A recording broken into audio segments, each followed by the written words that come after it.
Bom dia, boa tarde, boa noite, galera. Sejam bem-vindos a mais uma aula aqui no QAB. Nós terminamos a questão do contexto sobre a psicologia, falando sobre os principais detalhes que aconteceram nessa época. Agora, a gente vai entrar dentro do que aconteceu na questão da ciência.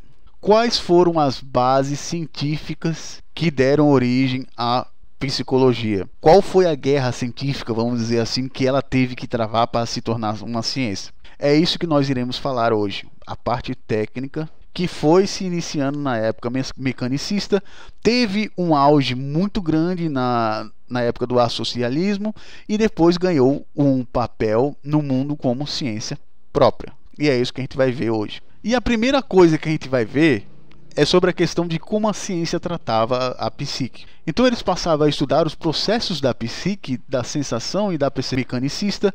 Teve um auge na época do associalismo, um papel no mundo como ciência própria. E é isso que a gente vai ver hoje. E a primeira, a fisiologia da biofísica, que não tinha muito o que fazer, entendeu? Aí tinha os mecanismos fisiológicos, tá, as informações do mundo. E aí foi a fisiologia, ela foi de extrema força nessa época aí, porque tinha a questão das sensações. Então a psicologia no começo era muito levado pela questão de sensações, como as pessoas sentem. Aí tinha a questão de investigação dos sentidos através da fisiologia, tal. Aí depois veio a neurologia, que descobre que a doença mental ela é uma ação direta ou indireta de diversos fatores sobre células cerebrais. Então a doença mental ela começa a ser vista como um fator de interferência.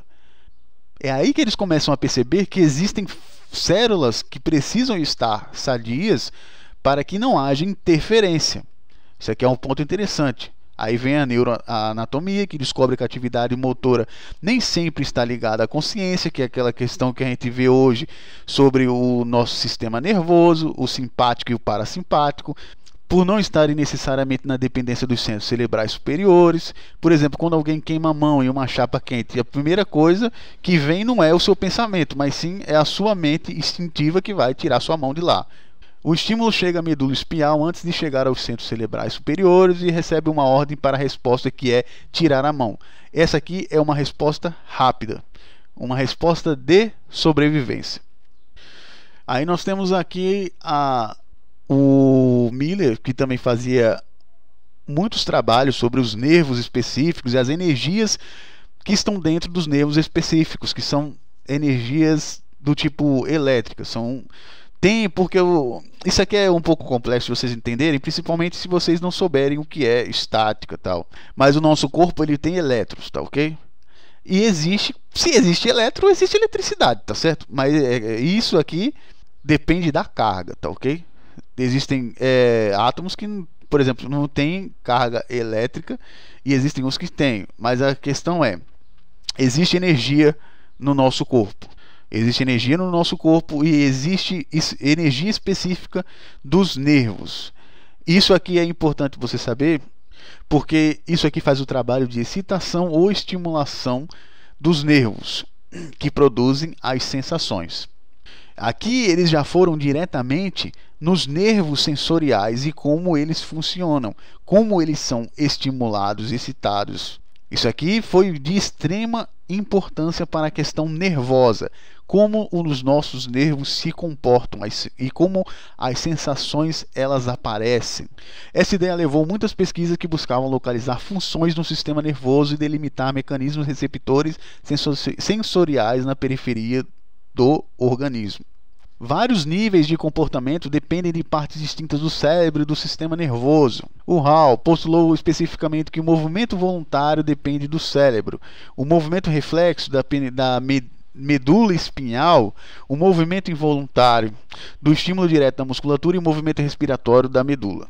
Então a gente vê aqui que a medula espinhal ela tem um papel predominante na questão de estímulos involuntários, inclusive na questão da musculatura.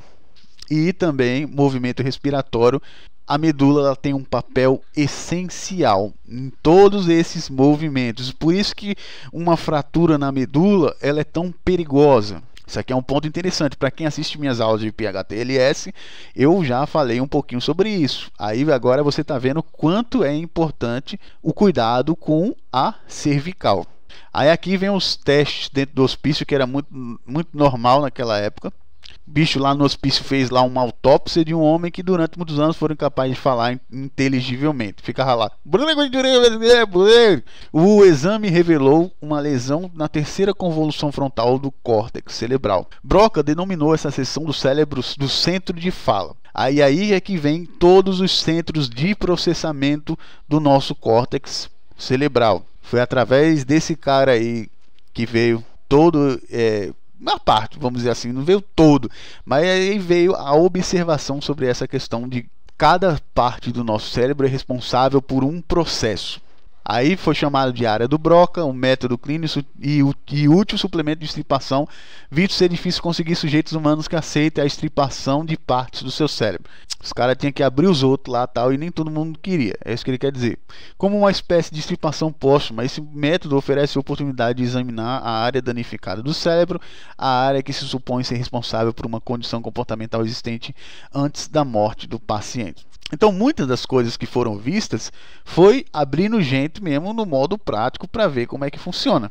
O uso de estímulos elétricos, isso aí é muito usado também, essa questão de estímulos elétricos hoje em dia, sobre a questão da resposta motora também. O cérebro foi introduzido por Gustav Fritsch e consiste em explorar o córtex cerebral com correntes elétricas fracas. Os dois pesquisadores descobriram que a estimulação de certas áreas corticais produzia respostas motoras. Com o desenvolvimento de equipamentos eletrônicos mais sofisticados e precisos, esse método tornou-se provavelmente a técnica mais produtiva no estudo de funções cerebrais. Não só estímulos elétricos, também podem ser estímulos de pancada. Por exemplo, eu acho que você já deve ter visto a questão do martelo, que tem muito médico que bate um martelo na sua perna para ver se tem uma resposta, para saber se o seu sistema nervoso está simulando bem as respostas, porque isso é uma resposta automática. Quando a gente bate com o martelo tem uma parte do joelho que tem uma resposta automática, e quando bate no martelo a nossa perna vai se mexer. Então muito desses estudos aqui dos estímulos elétricos foram para exatamente isso, para saber se as nossas respostas motoras, na verdade foi como funciona. Aí depois veio as aplicações, que não é só com estímulos elétricos, tal, também existem estímulos de energia contundente, que é com o martelo, por exemplo, que o martelo, na hora que bate no nosso joelho, ele está transferindo energia, tá ok? Mas não é uma energia elétrica, mas é uma energia que vai ter uma resposta, que é o movimento. Aí teve a psicofísica, que estudava a fisiologia do olho e as percepções das cores. As cores estudaram como fenômeno da física, a percepção como fenômeno da psicologia, que foi a mistura. Inclusive a psicologia, ela era muito tratada como física, tá ok? Era muito tratada como uma parte da física. Então você pode ver que existe um liame muito grande entre... Existe um namoro, vamos dizer assim. Sempre existiu um certo namoro entre a psicologia e a física. Eles já teve esse tempo de que eles namoravam, tal. Sempre existiu essa ligação entre eles, tal. E durante muito tempo ela era considerada física, a psicofísica. Era tipo física aplicada, vamos dizer assim. A lei de Ferner-Weber, que estabelece a relação entre estímulo e sensação, permitindo sua mensuração, era a diferença que sentimos ao aumentarmos a intensidade de iluminação de uma lâmpada. Aqui ele está dizendo que existe uma resposta entre ação e reação de estímulos. Watts será a mesma sentida quando aumentamos a intensidade de iluminação de 1000 para 1100. Isso aqui foi um estudo do Watts. Isto é a percepção aumentada em progressão aritmétrica, enquanto o estímulo varia na progressão geométrica. Então nós temos aqui um ponto super importante que eu preciso dizer para vocês, que é a questão da progressão aritmética e a progressão geométrica. O que ele está querendo dizer com isso daqui? Ele está dizendo que a cada aumento aritmético que se tem na questão da potência em watts, existe uma resposta correlacionada que varia através da geometria, que é através da área. Então a resposta ela não vem em questão plana, mas ela vem em questão geométrica, ele vem em questão de área, que é a resposta que a gente tem sobre o fenômeno da luz. Isso aqui era um ponto interessante e foi esse o ponto que mais Locke e Berkeley fizeram suas teorias. Eu já falei sobre Locke e Berkeley anteriormente exatamente para isso. Agora vocês entendem de onde é que eles tiraram essa questão da sensação. Porque a sensação plana, que é a sensação dentro, e tem a sensação fora, que é a sensação tridimensional, que tem progressão geométrica. Aí, através disso daí, eles puderam dizer que a natureza ela nem sempre será tão exata sobre a questão do objeto e a percepção. Foi daí que eles tiraram isso daí. E foi essa questão da sensação sendo a única fonte do conhecimento que estava rolando na época. Porque não tinha o que fazer. Essa questão não tinha o que fazer, mano. Só tinha ciência lá, tal, como a gente conhecia para poder resolver as coisas. Então, Bessel tinha demonstrado a importância da sensação e da percepção na ciência, e os fisiologistas estavam definindo a estrutura e a função dos sentidos. Tinha chegado ao momento de fazer experimentos e quantificar esse acesso para a mente à vivência subjetiva e mentalista da sensação. Então eles queriam saber o que era a mente e o que era o físico e conseguir separar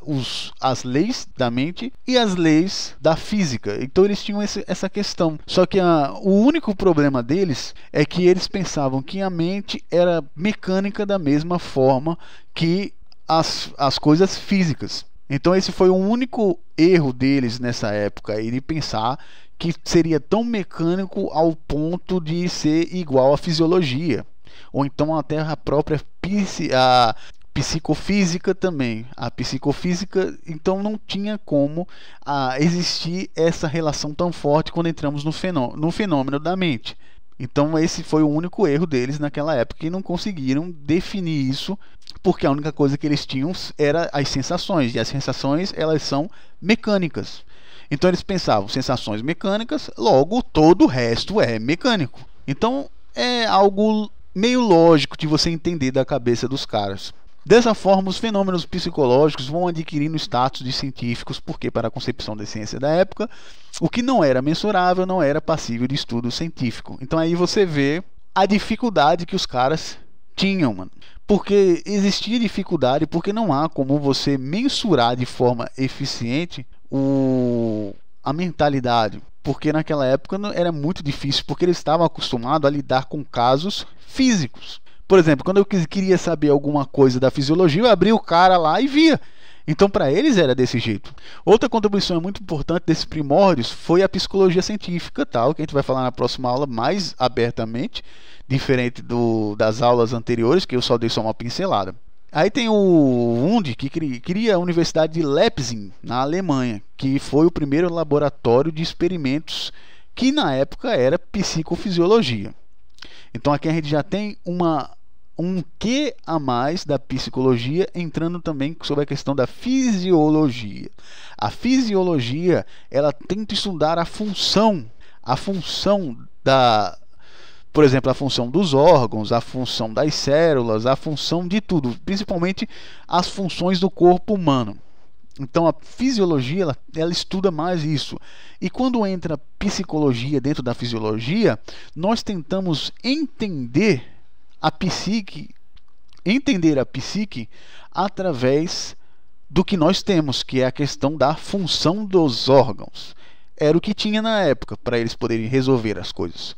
Por esse fato, por sua extensão e a produção teórica na área, ele é considerado o pai da psicologia moderna ou científica. E é isso, a gente fica por aqui sobre essa questão de psicologia. Na próxima, a gente vai para o Wundt e a psicologia científica de fato. Espero que vocês tenham gostado da aula de hoje e até a próxima.